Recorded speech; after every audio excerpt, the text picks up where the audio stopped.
आप सबको जानकारी होगी, मेरा गृह जिला और सिंधिया जी का लोकसभा क्षेत्र एक ही रहा है।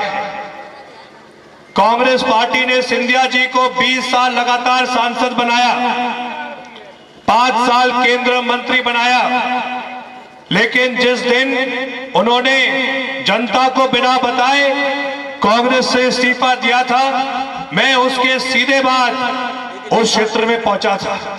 और जहां आज उपचुनाव है, जब मैं सिंधिया जी के क्षेत्र में गया और जब मैं गांव में मैंने एक पुराने कांग्रेस पार्टी के कार्यकर्ता से मुलाकात की तो उन्होंने कहा कि साहब हम तो सिंधिया जी के बहुत खास थे, लेकिन जब उन्होंने कांग्रेस के साथ और उससे ज्यादा महत्वपूर्ण जनता के साथ गद्दारी की तो हमने तय कर लिया था कि हम ऐसे गद्दारों के साथ कभी नहीं जाएंगे।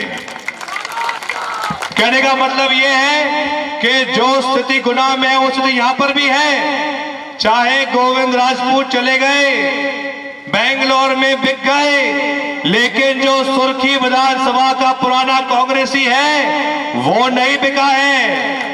सिर्फ गोविंद राजपूत, आपने वो पुरानी कहानी सुनी होगी, अली बाबा और 40 चोर, बस उनके 40 चोर साथ में गए हैं जो उनके दलाल हैं। बाकी जो पुराना कांग्रेसी हर गांव में है वो तो आज भी जी जान से कांग्रेस के साथ खड़ा हुआ है।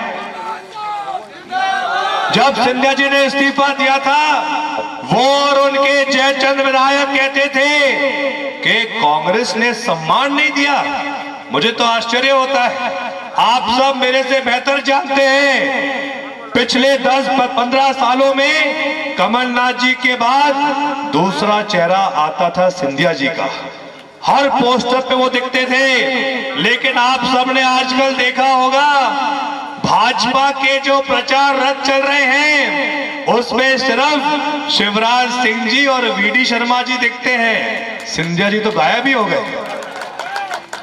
इसलिए आपने उनका परसों का भाषण सुना होगा, वो खुद कह रहे हैं कि कांग्रेस को मत देखो, भाजपा को भी मत देखो, सिर्फ सिंधिया को देखो, ये उनकी बौखलाहट है। और वैसे भी जो पुराने भाजपाई सुर्खी और सागर में है वो खुद ही इनको नहीं झेल रहे, आप सब मेरे से बेहतर जानते हो।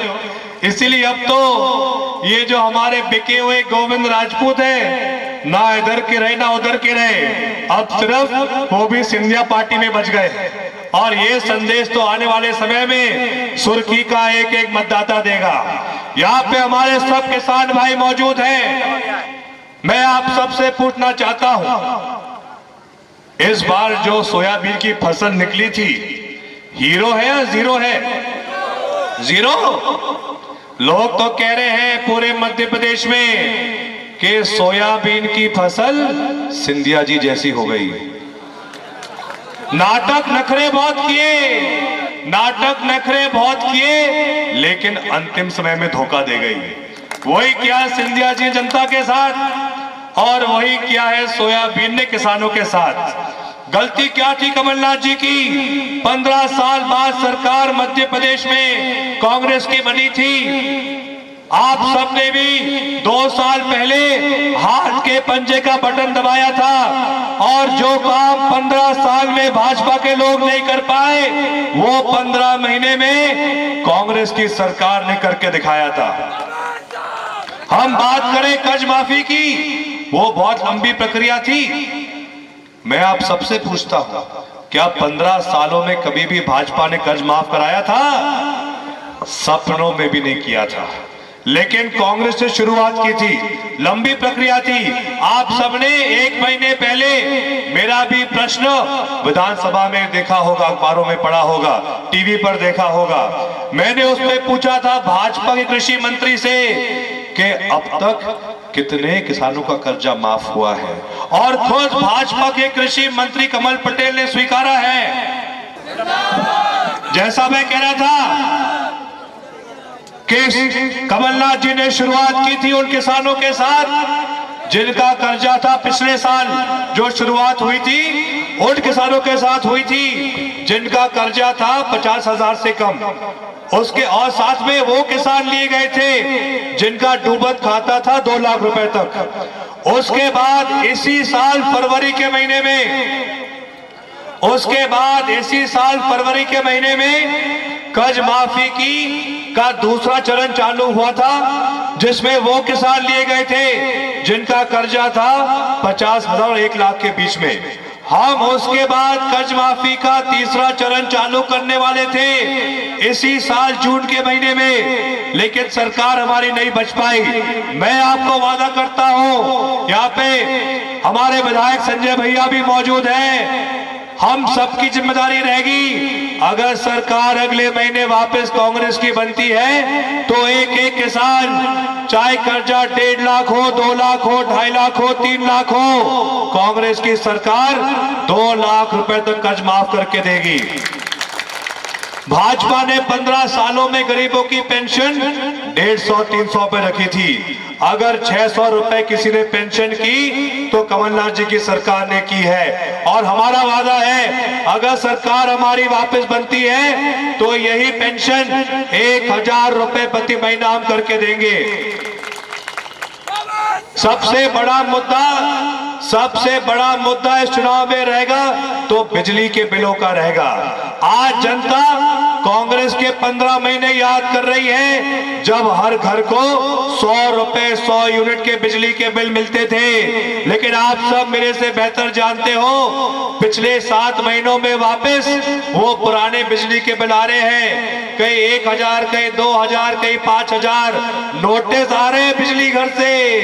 अगर बिल पूरा नहीं जमा तो कहीं मोटरसाइकिल पकड़ लेंगे, कहीं टीवी उठा लेंगे। ये वापस भाजपा की तानाशाही चालू हो गई है। हर किसान ये बात याद करो कि जो कांग्रेस के 15 महीने थे उस समय हमने आपके खेत के कुएं के अस्थायी कनेक्शन भी आधे किए थे, लेकिन जैसे सरकार वापस भाजपा की आई है तो वापस वो पुराने बिल आ रहे हैं मोटरों के भी।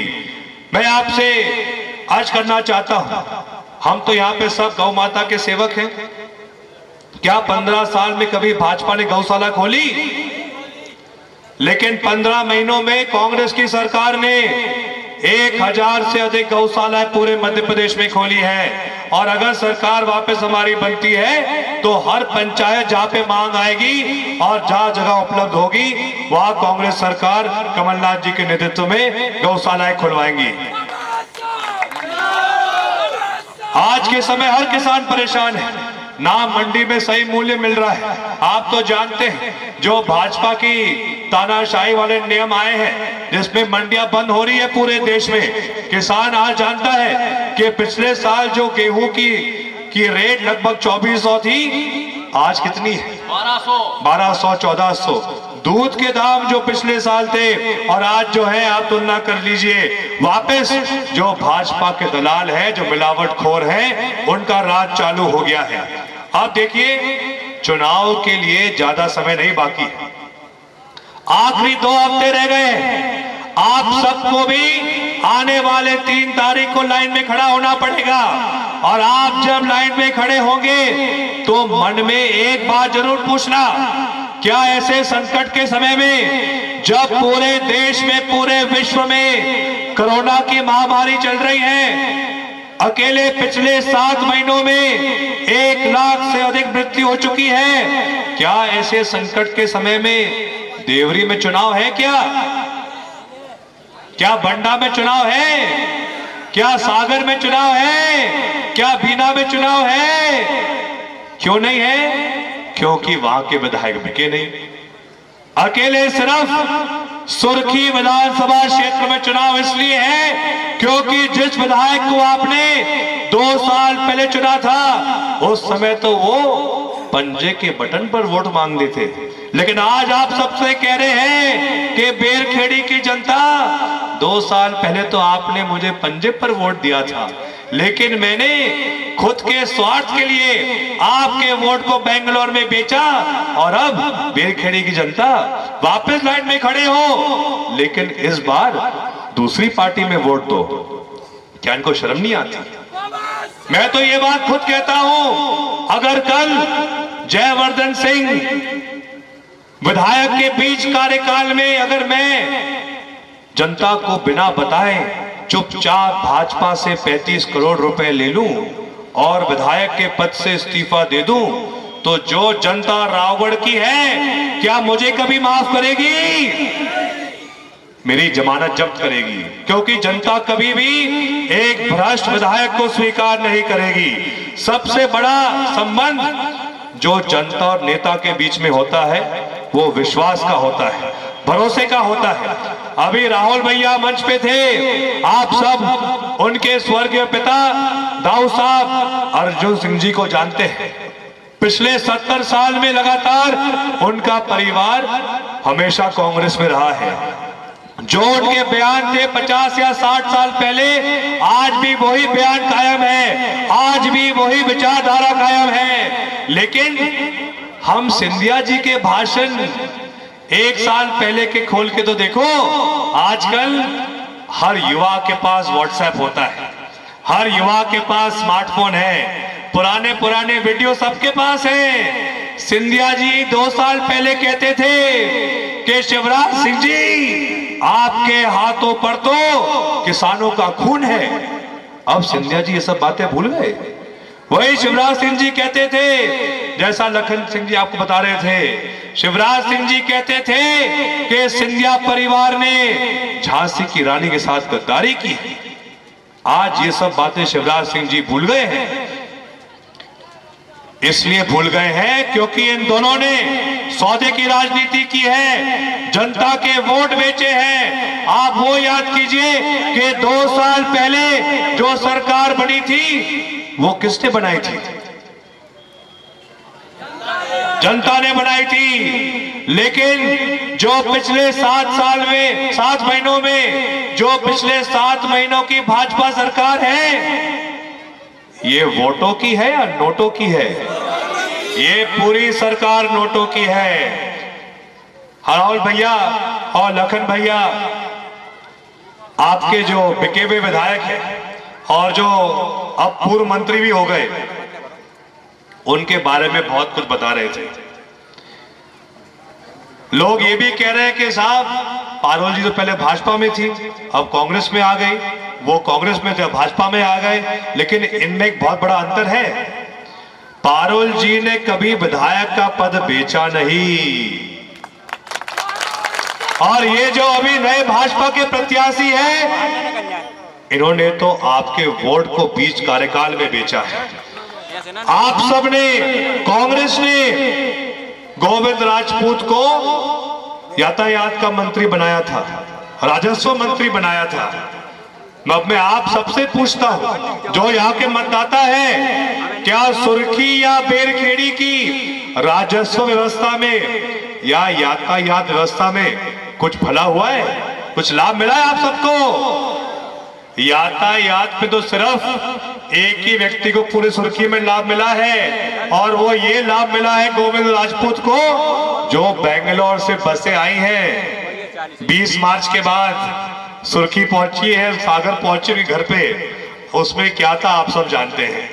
लेकिन जनता का कुछ भला नहीं हुआ है। ये सिर्फ मैं नहीं कह रहा हूं, मैंने अभी कुछ दिन पहले भाजपा के एक वरिष्ठ नेता हैं जो पहले कांग्रेस में थे, राजेंद्र सिंह जी मोकलपुर, मैंने उनके बयान सुने। उन्होंने कहा है कि जब पारुल साहू जी विधायक थी तो सुर्खी विधानसभा के लिए 17 सिंचाई परियोजनाओं का काम इन्होंने किया था। अब ये मैं तो नहीं कह रहा, ये तो पुराने भाजपा के लोग कह रहे हैं। तो आप समझ सकते हैं कि उनके बीच में भी क्या आज के समय भावना है। मैं तो आप सबसे यही निवेदन करना चाहता हूं कि अब समय कम रह गया है, आखिरी 12-13 दिन में आप सबसे मेरा निवेदन है कि हमको अपना अपना गांव संभालना है, वहां की पूरी जिम्मेदारी लेनी है, और इस बात का एहसास करना है, जैसा राहुल भैया कह रहे थे कि नेता तो बिक सकता है लेकिन जनता कभी नहीं बिक सकती।